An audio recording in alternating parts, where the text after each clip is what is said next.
بسم اللہ الرحمن الرحیم۔ معزز خواتین حضرات، السلام علیکم ورحمۃ اللہ وبرکاتہ۔ دشمنان اسلام کے ناقابل تسخیر قلعے میں نقب لگانے کی ہر دور میں سازشیں کرتے رہے، اور اسی کا ایک تسلسل میری اور آپ کی ماں سیدہ عائشہ طیبہ طاہرہ ام المومنین صدیقہ بنت صدیق،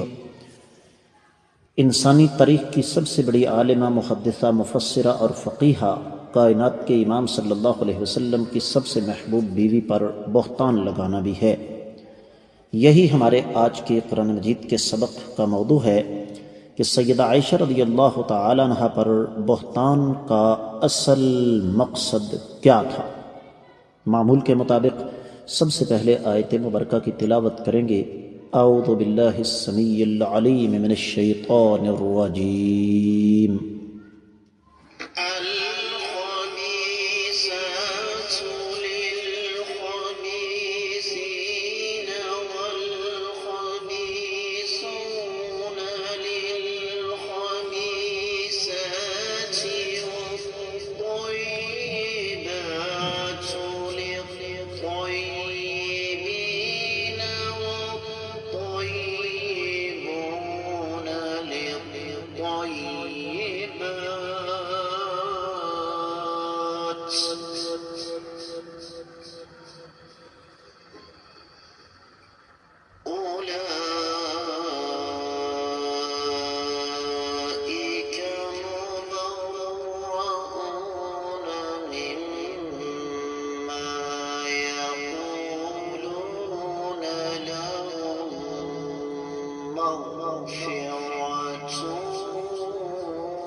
معزز خواتین حضرات، رب کائنات کی پاکیزہ کتاب قرآن مجید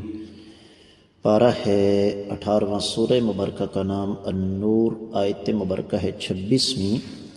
یہ آیت مبارکہ ہم نے کل کے سبق میں شروع کی، لیکن وقت کی قلت کے باعث صرف تفسیر ابن کثیر تک محدود رہے، یا پھر ہم نے تفسیر ابن کثیر کے بعد تھوڑا سا اس کو ایک آدھ نقطے کی شکل میں مزید پڑھا تھا۔ آج ہم اس کا قدر تفصیل کے ساتھ جائزہ لیں گے، لیکن پھر بھی اپنے وقت کے اندر رہتے ہوئے۔ سب سے پہلے اس کا بامحاورہ ترجمہ۔ رب کائنات ارشاد فرماتے ہیں، خبیث عورتیں خبیث مردوں کے لائق ہیں، اور خبیث مرد خبیث عورتوں کے لائق ہیں۔ پاک عورتیں پاک مردوں کے لائق ہیں، اور پاک مرد پاک عورتوں کے لائق ہیں۔ ایسے پاک لوگوں کے بارے میں جو یہ غلط باتیں کر رہے ہیں، بکواسیات اور بہتان ترازی کر رہے ہیں، وہ ان سے بری ہیں، اور ان کے لیے بخشش اور عزت والی روزی ہے۔ معزز خواتین و حضرات، جیسے میں نے آپ کی خدمت میں عرض کیا کہ یہ آیت مبارکہ بھی سیدہ عائشہ رضی اللہ تعالی عنہا پر لگنے والی تہمت کے دفاع میں ہے، اور اس بارے میں مفسرین کرام نے بڑی لمبی چوڑی تفصیلات بیان فرمائی ہیں، لیکن ظاہر بات ہے ان تفصیلات میں تو ہم نہیں جا سکتے۔ تو پہلی چیز تو یہ کہ جو خواتین اپنے اقوال اور اپنے اعمال کے اعتبار سے غلط راستے پر چلتی ہیں، وہ غلط مردوں کے ہی لائق ہیں، اور اسی طریقے سے مردوں کا معاملہ ہے، اور پھر پاک باز پاکیزہ خواتین پاکیزہ مردوں کے لائق ہیں، اور پاکیزہ پاک مرد پاکیزہ خواتین کے لائق ہیں۔ اس پر ہم انشاءاللہ بعد میں بات کریں گے، لیکن یہاں اس آیت مبارکہ کا سب سے قیمتی جملہ یہ ہے اولئک مبرؤون مما یقولون۔ اس پر اہل علم نے خاص طور پر امام مقاتل بن حیان نے الوسیط میں، بلکہ امام واحدی نے الوسیط میں، اور امام مقاتل بن حیان، امام سمعانی مادی قریب میں امام سعدی، اور اسی طریقے سے امام ابن جریر طبری اور دیگر مفسرین کرام نے بڑی تفصیل سے بات کی ہے۔ ان کا یہ کہنا ہے کہ یہ جملہ دراصل اس بات پر حجت ہے کہ رب کائنات کی طرف سے مہر لگ چکی ہے کہ ایک تو سیدہ عائشہ رضی اللہ تعالی عنہا ان ظالموں کی بیہودہ باتوں سے بری ہیں۔ یہ ایک ربانی کلیئرنس سرٹیفکیٹ ہے، ایک وثیقہ ہے اللہ تعالیٰ کی طرف سے، قیامت تک کے لیے اس کی تلاوت کی جاتی رہے گی، اور ساتھ مزید اس کی تاکید اللہ نے یہ بھی فرما دی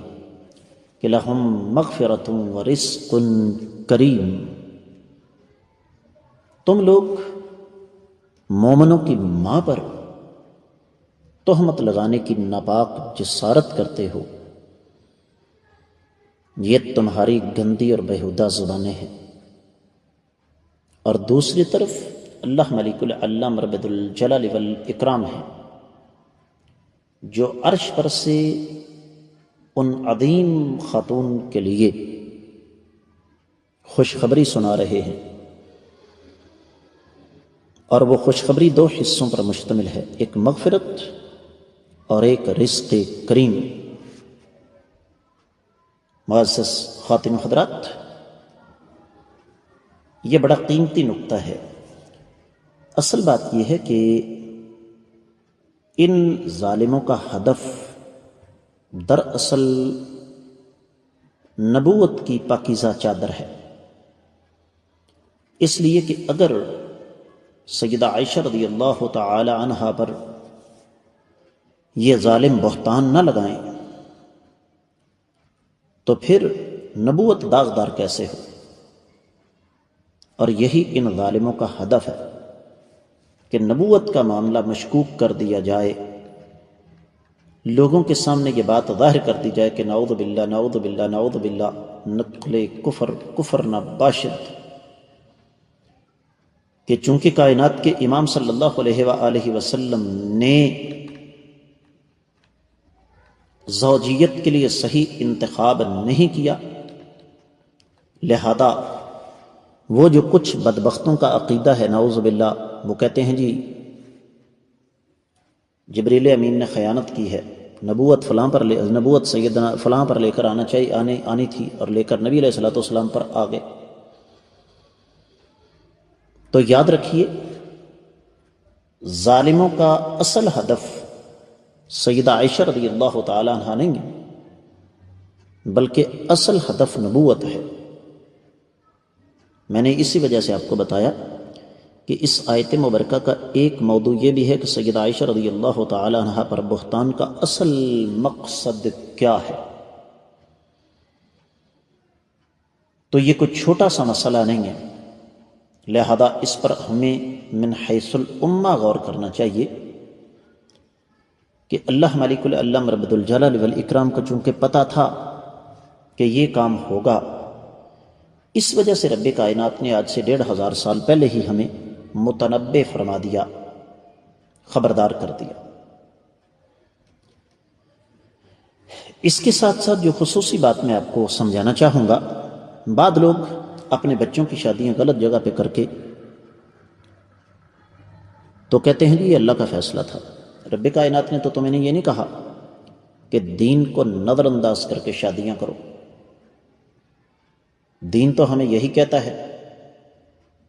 کہ نیک بچوں کے لیے نیک بچیاں اور نیک بچیوں کے لیے نیک بچے تلاش کرو۔ اس پر سابقہ سبق میں اشارتاً میں بات کر چکا ہوں کہ اللہ تعالیٰ نے مجھے اور آپ کو باندھا بالکل نہیں ہے، بلکہ مکمل اختیار دیا ہے کہ ہم اپنے بچوں اور بچیوں کے بارے میں جس طرح چاہیں کر سکتے ہیں۔ اہل علم یہ فرماتے ہیں، خاص طور پر امام شوکانی نے فتح القدیر میں اور پھر تفسیر روح البیان میں اس بات کی وضاحت موجود ہے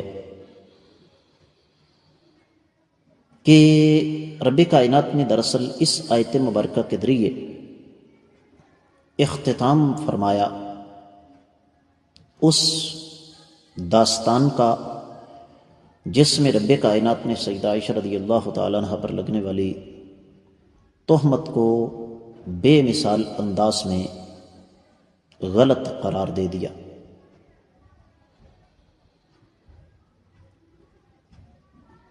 اور یہاں پر اس بات کا جزم فرمایا ہے رب کائنات نے، بڑی قیمتی لیکن بڑی نازک بات ہے کہ جب میرا اور آپ کا یہ ایمان ہے کہ اللہ تعالیٰ کی ساری مخلوق میں سے سب سے پاکیزہ ہستی کا نام امام الانبیاء محمد الرسول اللہ صلی اللہ علیہ وآلہ وسلم ہے، تو یہ کیسے ہو سکتا ہے کہ ان کے گھر کے لیے جس خاتون کا یا جن خواتین کا انتخاب کیا جائے ان پر معمولی سے بھی انگلی اٹھائی جا سکے؟ اب یہاں پر اہل علم نے پھر کچھ اور نکات ہمارے سامنے رکھے، اور وہ یہ کہ اس داستان میں تذکرہ تو ہے سیدہ عائشہ اور سیدنا صفوان رضی اللہ تعالیٰ عنہما کا، تو پھر جمع کا صیغہ کیوں آ گیا؟ یہی وہ سب سے اہم نقطہ ہے جو ہمارے سوال کا جواب ہے کہ رب کائنات نے اولئک مبرؤون